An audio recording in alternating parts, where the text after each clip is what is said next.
Protección versus accesibilidad de la información digital. Vamos a empezar por definir qué son los DRM o gestión de derechos digitales. Son aquellos dispositivos que facilitan o niegan el acceso a los contenidos electrónicos de tal manera que, de acuerdo con unas categorías predeterminadas, estos dispositivos permiten al usuario la utilización de ese conocimiento para unos casos o la impiden para otros casos.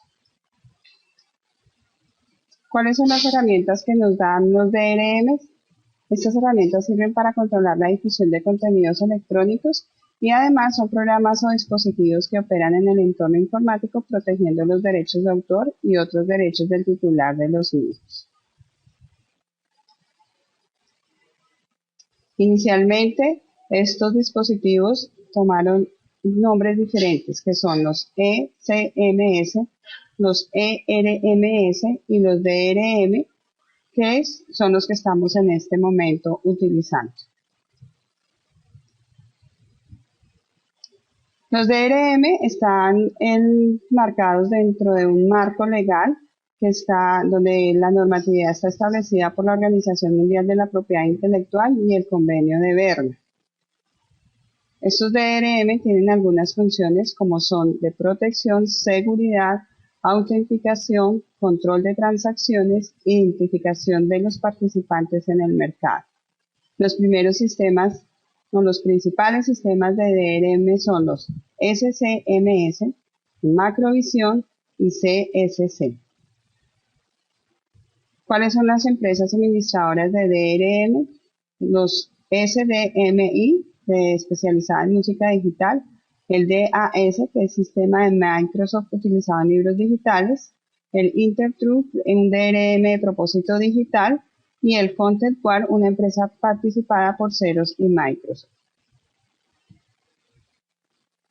En este momento tenemos que los DRM se encuentran en una fase embrionaria y se cuestiona si son instrumentos idóneos para proteger los derechos de autor o, por el contrario, dada la rigidez de su funcionamiento, van a permitir el acceso a las obras y a los derechos reconocidos por la ley a los usuarios.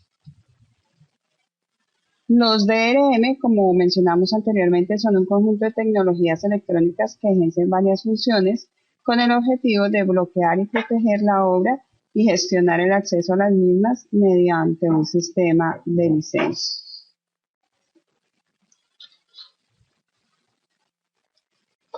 Pero, ¿qué función tendrían los DRM o qué tan aplicables son los DRM en las bibliotecas? Decimos que los DRM imponen en su operatividad el control de quienes pueden utilizar las obras que administran, así como los usos que cada individuo efectúa. Pero esto es muy difícil manejarlo dentro de las bibliotecas, ya que no se puede garantizar el anonimato. Entonces se piensa que el derecho a leer anónimamente está amenazado y con ello el derecho fundamental a la libertad de pensamiento. ¿Cuáles son las ventajas de los DRM? Para el titular de los derechos, la principal ventaja está en la interactividad y en la posibilidad de controlar la explotación sucesiva de una obra. Facilita al autor una estadística de las lecturas, facilita al autor también una fuente de ingresos complementarios a la publicación impresa, tiene control de acceso a todos los sistemas, y además tiene mejores contenidos al incentivar la creación de estos mismos y hay un control editorial de la calidad. Como desventajas de los DRM tenemos que son sistemas que no se consideran seguros, hay una sensación general de que son fácilmente vulnerados y craqueados, hay restricciones del acceso a la información, esto genera unos costos que en muchas ocasiones los usuarios no pueden tener y los sistemas de pago no son seguros todavía y no son completamente fiables. También existe una elevada complejidad del sistema de control del acceso, lo que provoca incompatibilidades entre sistemas y que muchos usuarios no lo usen o lo hagan incorrectamente. La falta de privacidad y hay un efecto negativo que destaca sobre todos los demás y es la inadecuación de los DRM al espíritu de las excepciones de los derechos de autor. Muchas gracias.